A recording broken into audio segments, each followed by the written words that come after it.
So it's my privilege to introduce Will Green, and let's just jump right into it. Go ahead. All right, sounds good. Hi, I'm Will Green. I'm a spacesuit designer. I'm working on my PhD at the University of North Dakota. We have a human spaceflight lab where we work. So we do analog. We have a student-run analog. We do spacesuit work and a number of other projects that fall under human spaceflight. And today I'm going to talk about kind of how we can use analog EVAs to kind of answer some questions that are coming up for the next big step, and then the stuff that comes after that. So let's get started. So here's kind of the outline for the talk. So right now I'm going to start off covering the current concept of operations for EVAs. So that's on the ISS. Next, I'm going to go into the future EVAs, so kind of going back to the moon sustainably. So what does that look like? And then looking out even further than that, what does a settlement look like in terms of EVAs? And then I'm going to highlight challenges that are coming along with that, and then propose ways that analogs can be used to kind of answer those questions. So this is what a EVA looks like today. So this is the space station where essentially all the EVAs for the majority of the EVAs for the past number of decades have been. And so what an EVA looks like is they are wearing an EMU, which has about 40 years of flight heritage. And they exit an airlock, and then they spend anywhere from 4 to 8 hours doing repair tasks on the ISS. So they're repairing, upgrading, and maintaining the ISS.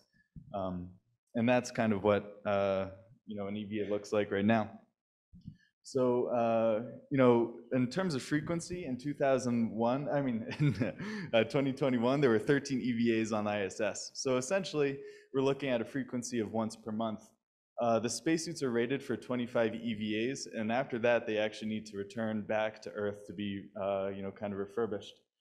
The EMU was originally designed as a contingency capability for the space shuttle. And so this contingency capability has become the sole EVA spacesuit for the American side of, or for half of the ISS, not if you don't count the Russian spacesuits.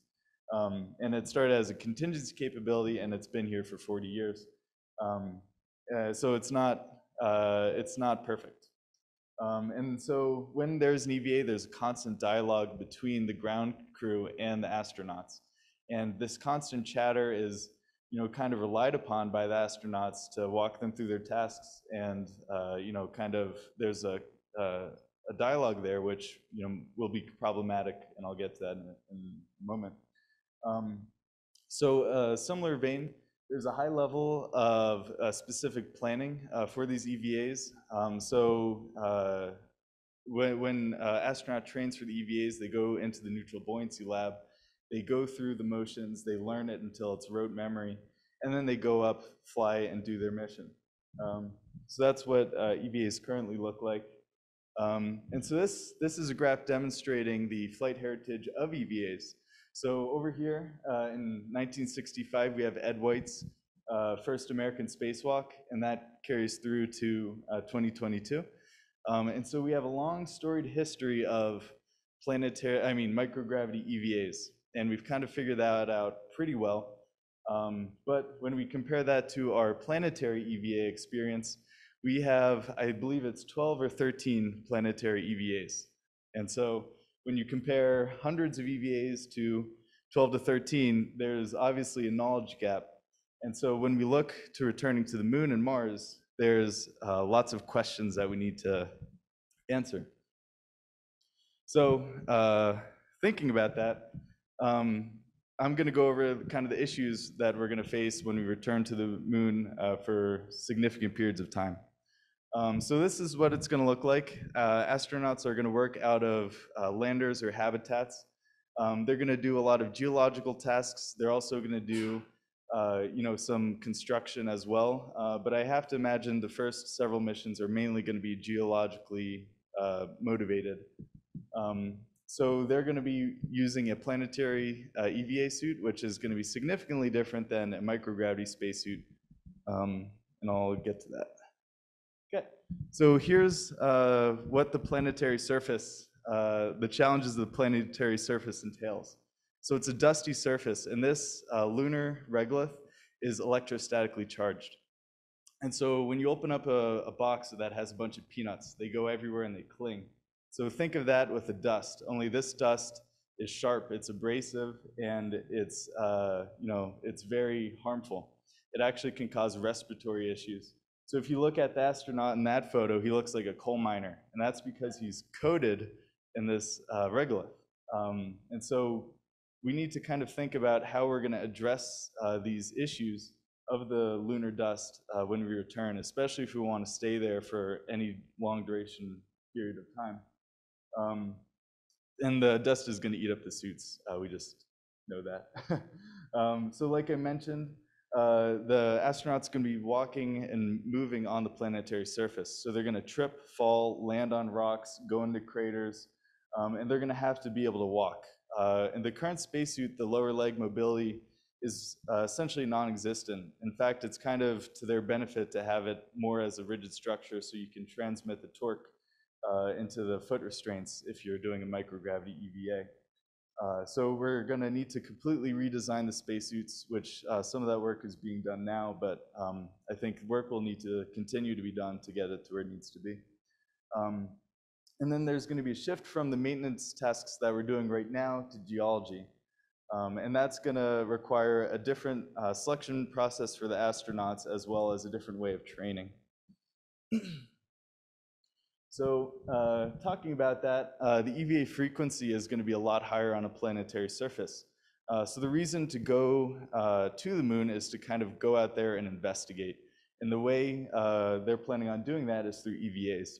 So the current design, reference design missions call for several EVAs per week.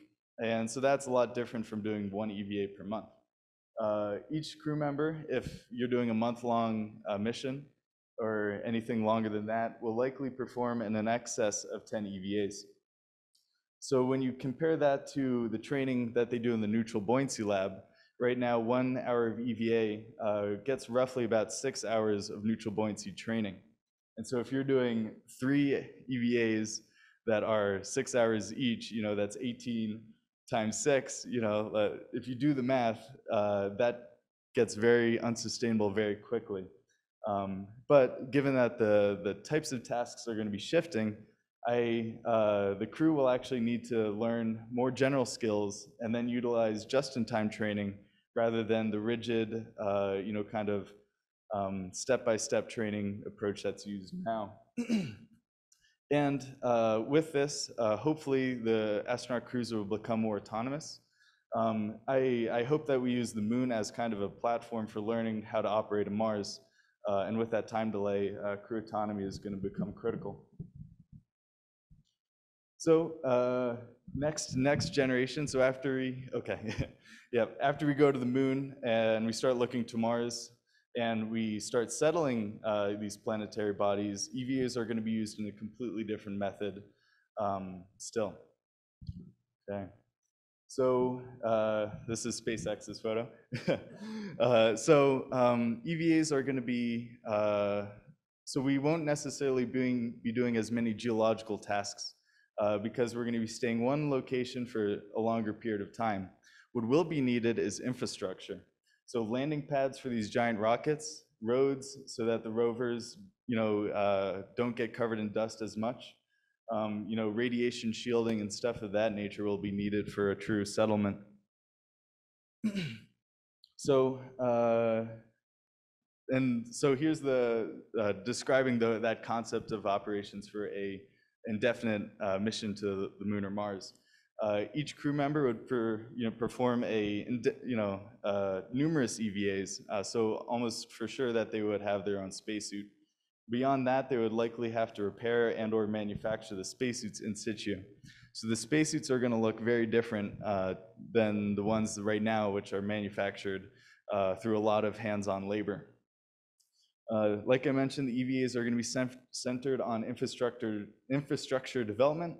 And the EVAs are going to be near fully autonomous, especially on Mars, because there's going to be that 8 to 20 minute communication delay. And so you can't rely on that constant chatter between ground control and the astronauts performing the EVAs. They kind of need to be able to figure out problems on their own. One solution to that is maybe have kind of people in the habitat or the rover standing in as ground control, but that's still something that needs to be figured out. Okay, so how can analogs help? Obviously there's a lot of challenges, but I think the analog community has done a great job of kind of making these tools. And I think we can use these tools, our awesome habitats and analogs to kind of start answering these questions.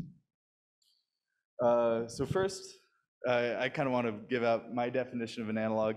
It's an environment that replicates some but not all aspects of a space mission. It's also a way of learning lessons in a less risky and less costly manner than actually flying a space mission. Okay, so figuring out the concept of operations of these missions. So kind of blocking out what a EVA on Mars would actually look like. And so, kind of how do you deal with the dusty environment? How do you kind of keep that on the exterior of the habitat? What does the communication look like between the EVA crew and the IVA crew? And so analogs kind of give us this opportunity to do this over and over again, cheaply, with little to no danger, which is amazing. In addition to that, requirements definition. So right now, when we think about a Martian spacesuit, we know it has to walk. It needs to be, be able to handle the Martian atmosphere, the temperature extremes. But there's things that we don't know yet that might be needed. So one example of this is the red stripes on the spacesuit. So when they sent the spacesuits to the moon, they couldn't figure out which astronaut was which, so they added these stripes to kind of denote one astronaut from the other. And so if they did more analog work, I think they would have figured that out. And a more recent example of that is the lunar lighting situation on the South Pole of the moon. So that's the current landing location for the Artemis project. And so on the South Pole of the moon, the light comes in almost horizontally. And so I got the experience of doing a virtual reality simulation of being on the South Pole. And you don't realize how much of a impact that's going to have on concept of operations, because the light isn't coming from above, it's coming at you. So sun shielding and kind of thinking about how to mitigate that is going to be really key for future moon missions. So durability testing, analog environments have been used kind of extensively for testing of spacesuits. There's desert rats.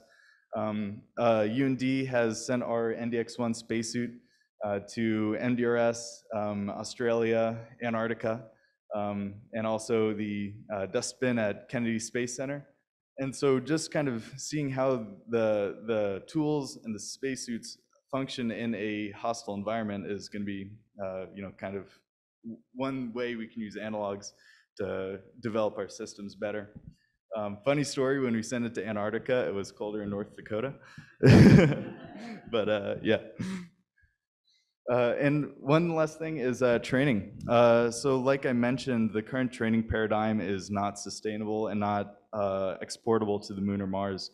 So we need to switch to a skills-based training system where we're training these astronauts how to, kind of be geologists, how to think critically and then solve problems autonomously, which, they're currently not given that leeway. And so I think analogs are a fantastic place to do that. And so I'd like to see that implemented. Okay, so in conclusion, this is a fantastic time. We're going back to the moon, and then we're like really thinking about going to Mars. And I can't wait to see what happens, but we're not quite ready for it yet, especially with the EVA community. There's a lot of open questions, and I think the analog community can play a big part in answering those. And I hope to, there's some dialogue there. So, yep, any questions?